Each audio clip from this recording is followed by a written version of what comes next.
Hello, this is Matthew Taub from Taub Investment Planning Services. I'm a full-scale registered investment advisor, working mostly with accredited investors who may have not heard that phrase or term or vaguely aware of that term and are looking for something more. They're looking for what's available to them beyond the typical retail investor and how do they potentially get better returns for less volatility. And the answer is that their status as an accredited investor affords them the opportunity to have really what the upper levels of the public market offers, that 9 to 12%, that almost becomes like the floor, meaning the bottom of what you can expect as an accredited investor, and even if you attain a higher status, which is called a qualified purchaser, with much less volatility.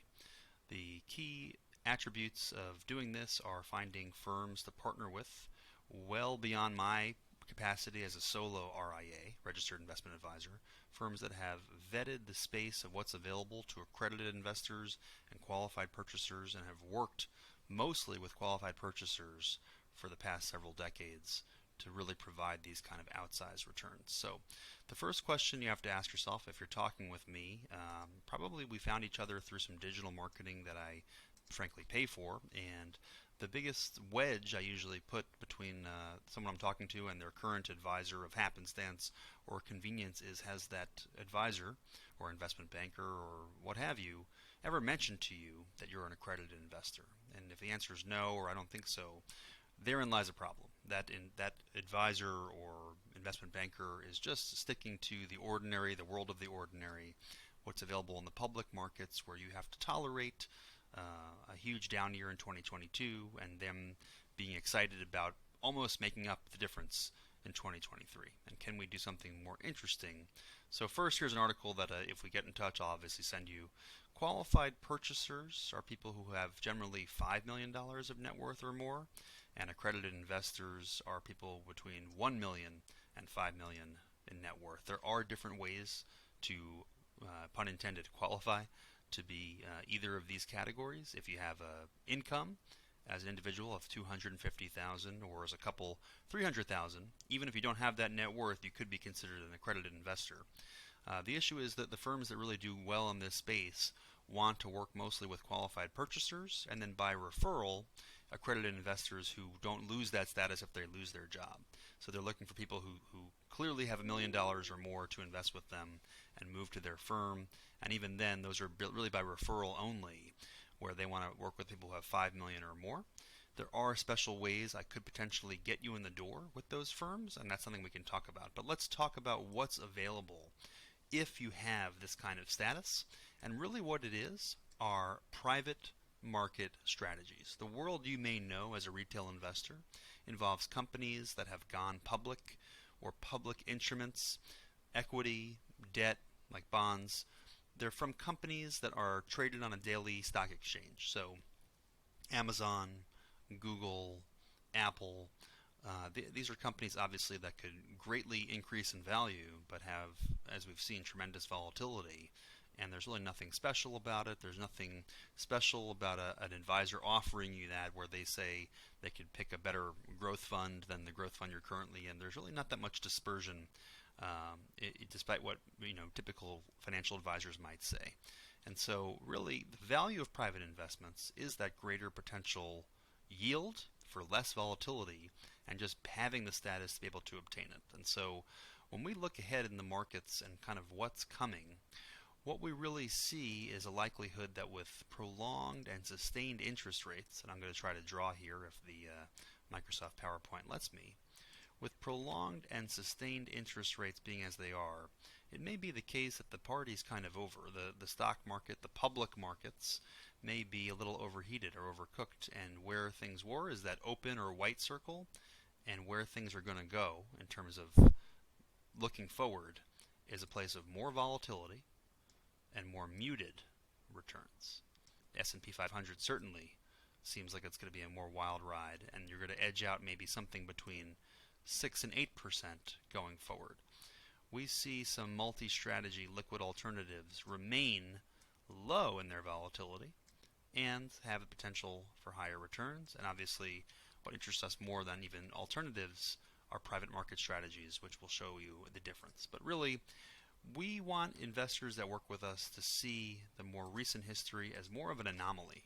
A lot of investors we talk to, they're used to saying, well, maybe I'll get 10 to 12% in an aggressive or growth portfolio. And really, if you look in recent history, that may be the case, but kind of looking back to long term in public markets, we don't see those kind of returns just based on historical data. So being exposed to that kind of volatility was well rewarded over the last decade, but the party may in fact be over, and if you don't have to expose yourself to that volatility, why would you?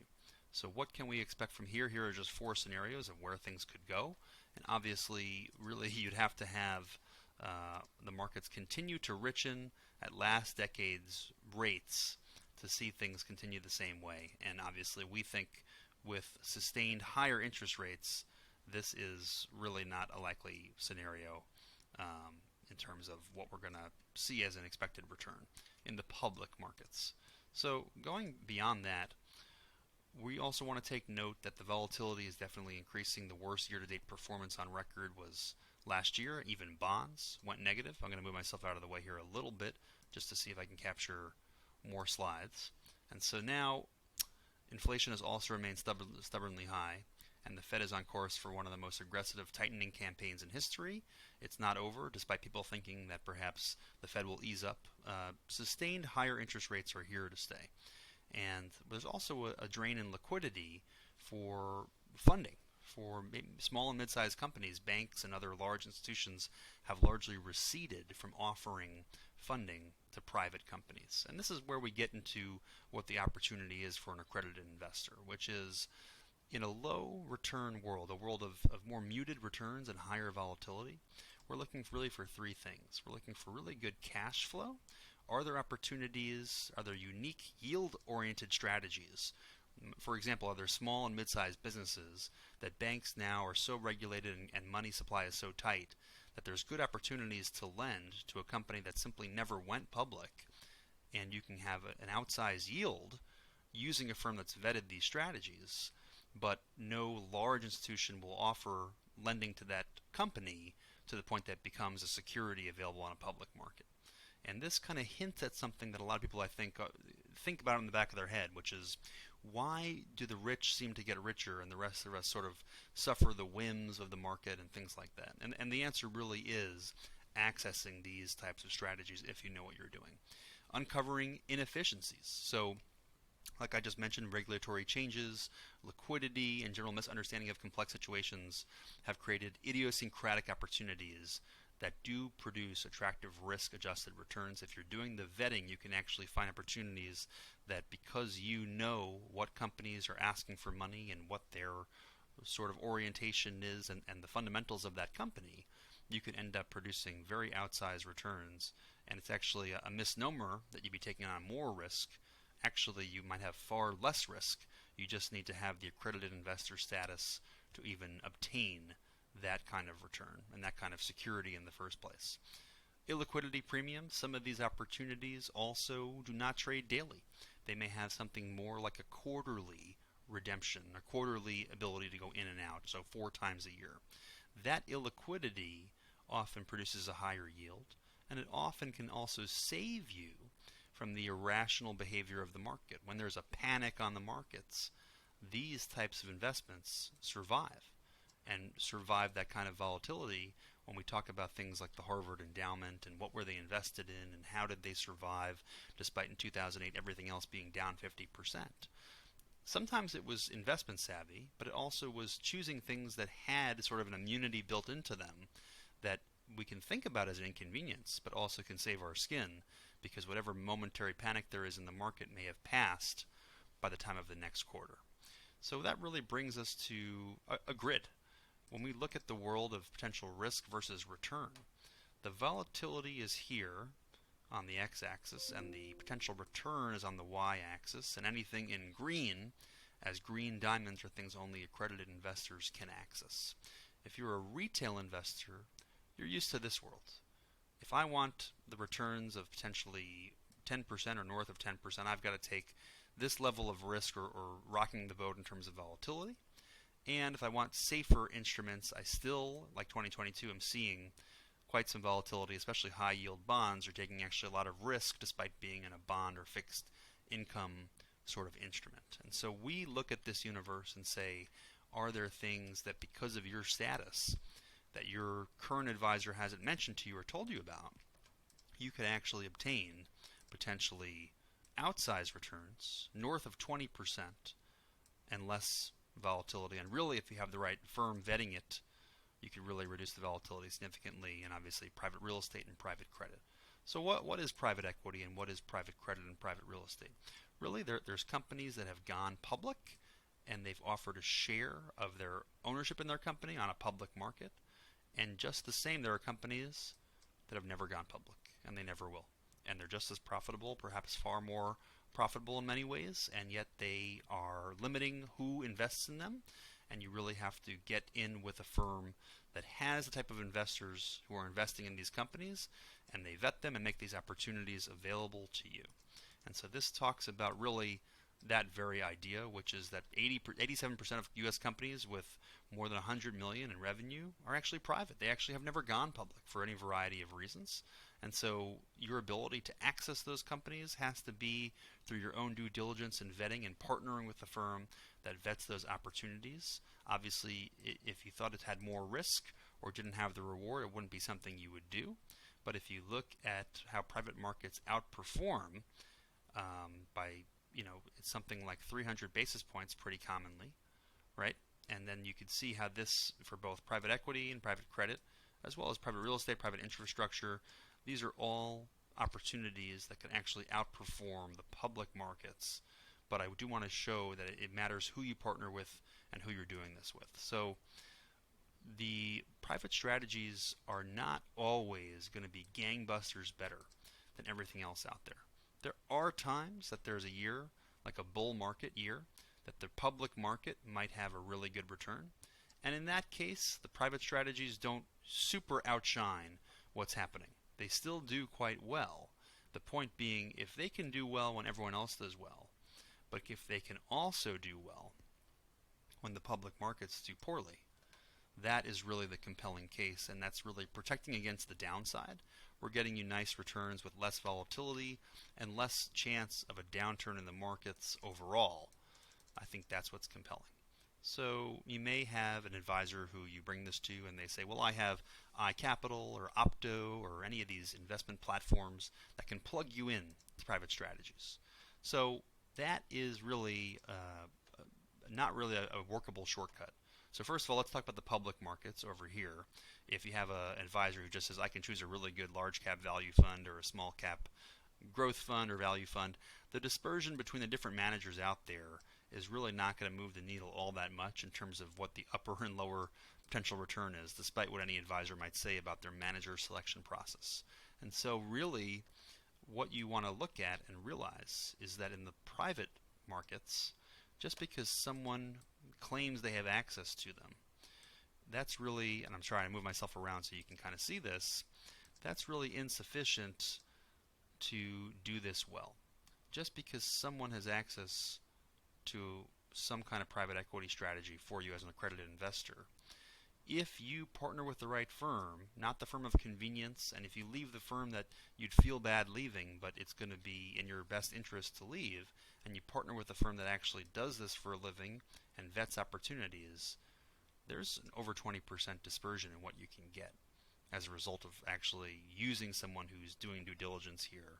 And Global Venture Capital, which you would have even more, a closer to 30% dispersion in what you can possibly get as your outcome. And obviously we want to avoid anything in the negative range, and that would be not worthwhile to pursue this strategy if you end up, as a result of going into this world, getting a negative return. You really want to work with a company that they're getting this kind of return. You're paying them, you're commonly paying them a 1% assets under management fee, and it's obviously well worth it if you can get a 21% return minus a 1% fee, and you get a 20% return with a firm that's done its diligence, introduces you to their clients, shows you their track record, shows you their vetting in this space.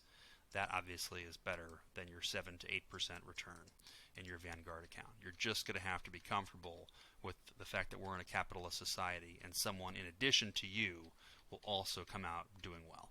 So sometimes we have clients who that's sort of a weird sticking point, but it's okay for you and another party to come out well and do well together, as long as they're earning their keep. And here is some of the performance examples.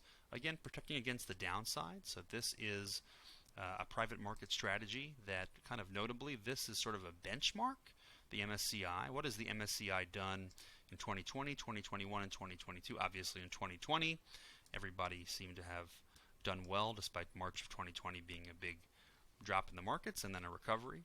And obviously we want to look at what has this particular fund done in the same time.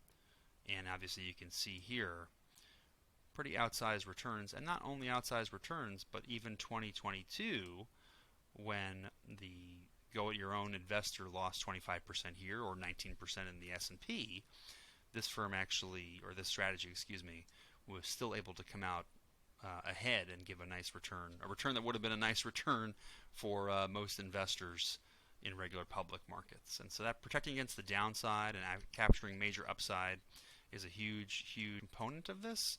Obviously, private credit. So if you want a cash flow in terms of building an income draw, then we're looking at strategies that can we yield something like north of 9%, while also seeing if we can get some kind of impressive overall growth of that portfolio. And so they're partnering with Blackstone here for a private credit fund. So again, these are just companies that never went public, simply offering for someone to issue them debt, or they're issuing debt, and someone to really pursue that opportunity with them. So that, I think, is a good example. Maybe one more example here. Starwood Real Estate Income Trust. So again, this is where you can get more outsized returns of 14.78% inception to date return. The 3-year and the year to date also look very good. And here you can kind of see we're looking at you engaging a firm, me referring you to a firm that vets these strategies. These are 3 out of hundreds of strategies in the space, and we want to leverage a firm that knows what they're doing and vets this opportunity to bring you really only the best of the best, and has clients that are in these strategies for decades that you can yield these kind of returns. So those are really recent 2022 examples. There's more examples in this presentation. If we get together, I would share it with you. But really what you can look at is that the opportunity is not something static like a ticker that you might look up if you looked at those last opportunities. The opportunities are constantly changing. And so there might be something that a firm that's a well-known firm launches a lending fund.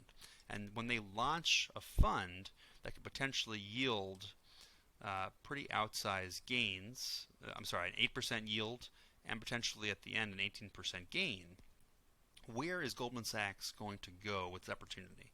They're going to go to a firm bigger than me, a registered investment advisory firm. I am also a registered investment advisor, but they're going to go to a bigger firm that works mostly with qualified purchasers to get this fund funded. And they're going to use big clients with big coffers. And the question you have to ask yourself, if you're not a qualified purchaser, if you're merely an accredited investor, is do you want to be the big fish in a small pond, or would you like to be a small fish in a bigger pond? And when this kind of fund is debuted or launches, and they are seeking $100 million of funding for this particular opportunity, and maybe the current clients of a firm I referred you to fund it to the tune of $99 million, and there is $1 million left over, and they can carve up that million into $100,000 tranches, an opportunity for you that most people would never get, an 8% yield, right, and an 18% gain exit, and you can have $100,000 of your portfolio in there just because you partner with the right firm that's filling up most of that fund, which is why Goldman Sachs goes to them in the first place, and there's a piece left over that fits sort of within your portfolio. Maybe the full million fits in your portfolio or something in between, but all those pieces acting in concert is really beautiful, and it's really my privilege and honor to refer people into a place like that. So part of the world of financial advising is understanding what you do well and understanding what you don't do well. And for me, in terms of my business, if it interests you or you must know, I saw how this can be so powerful for some of my clients who are accredited investors, not yet qualified purchasers, that I formed this relationship with firms like this to say, can I refer my clients to you? I would actually give up my clients to you, but I see the value of getting you in there. And so that's sort of the idea here. Just a few more cases here and just examples that I think are helpful. So obviously a 17.4% internal rate of return, very attractive. And here we have another opportunity. I just want to highlight it again. So here you see that we can have the ability to underpromise and overdeliver. So this investment was expected to provide 12.5% in annual cash flow and a return to clients roughly 30%, and didn't even include the sale of 1.25 million shares of the company, and that was another 20% gain on top of that. So some of these opportunities are ridiculous and outstanding. The firms that do them well don't really want to brag or talk about them too much, and they really take people into these opportunities on a referral only basis. So I think that might be just helpful to kind of understand what we're looking at here. Again, if we get in touch, I'll share this presentation with you, and you can kind of look at some of these things and vet them yourself. It's not about trying to reverse engineer it, because some of these opportunities close and other ones open, and it's more about partnering with a firm that will do that ongoing vetting for you, and you can just be exposed to things. Do you always jump in and take advantage of the opportunities? Maybe, maybe not. That's your privilege and right as a client of a firm that's offering these things on a continued basis. So really this can kind of go on and on. This is a new fund targeting a 20% net IRR and a 2 times net multiple. Obviously there's just tremendous opportunities in this space that once you sort of get turned on to it, wait a minute, I am an accredited investor. Wait a minute, I could become a qualified purchaser if I accessed these funds and this firm. And then there's a layer of additional investments that are even more attractive that I can get at. The key takeaways are the global economy has entered a late cycle phase of elevated inflation and restrictive monetary policy. We think the party's kind of over in the public markets. They're kind of overheated. They're going to be due for muted returns and higher volatility. And so that's really what we're saying over here. And if you can properly implement these private strategies, meaning not fly by night, not with an advisor who just linked up with iCapital or Opto, and there's 5 to 7 year lockups of your money. We're talking about people who can access things that you are getting a slice of what qualified purchasers are doing. The ins and outs of it are something like quarterly for some of them. Others are trading daily, but they're really exciting and amazing opportunities, but you can feel comforted by being backed by a firm that's done its due diligence and been in this space for many decades. And that's where really the diligent sourcing, research, and manager selection is key and critical, and it would be my honor and privilege to refer you into a firm. If you're not a qualified purchaser, firms like this are going to want to see a level of seriousness where really you're agreeing to bring your assets over on a like-kind basis, meaning if you own Amazon and Apple and Google, they would transfer your assets over owning those same pieces. So nothing would change at the get-go, but it would be hard to even introduce you if you're someone who needs like a dog and pony show or some kind of whining and dining at your level. If you're a qualified purchaser, I can arrange that for you, but for a mere accredited investor, I'm looking for the people who say, hey, I find value in this. I'm really glad that you sourced this for me.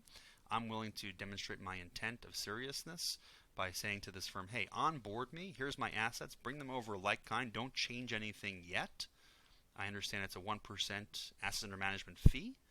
And show me these opportunities. I want to maybe begin incorporating them into my portfolio. If for any reason, there goes my camera, if for any reason they're not a good fit for you, if for any reason the firm I introduce you to is not a good fit for you, you take your money and you walk right out and you leave. And so really that I think could be a very compelling thing to do to show you something that you aren't being exposed to currently. And also if it's $1 million or more of assets that you can bring to the table, they will offer comprehensive wealth management planning, financial planning, and tax planning as well. So I would be happy to make that introduction, but I just need a level of seriousness from you, similar to how maybe you clicked on something and you're wondering how serious the person you're going to meet with is. We are serious. We see this as very valuable, but we don't want people who kind of kick tires and waste our time. Obviously, you want to do your due diligence and deliberation. So if you came on board through a referral, you wouldn't be necessarily implementing anything right away, but that would just be where there's a meeting of the minds is, hey, here's me and my assets, and I'm coming over to get the audience, and here's this firm saying, okay, we are willing to put some time on our calendar, and we're going to meet with you and explain this stuff. And based on what our clients are in and what's worked well, here's what we think on a go-forward basis can get you that kind of exposure and maybe bump you from accredited investor to qualified purchaser and so on and so forth. So again, Matthew Taub, Taub Investment Planning Services, regarding private market strategies for accredited investors and qualified purchasers. I hope you learned something. Thanks a lot.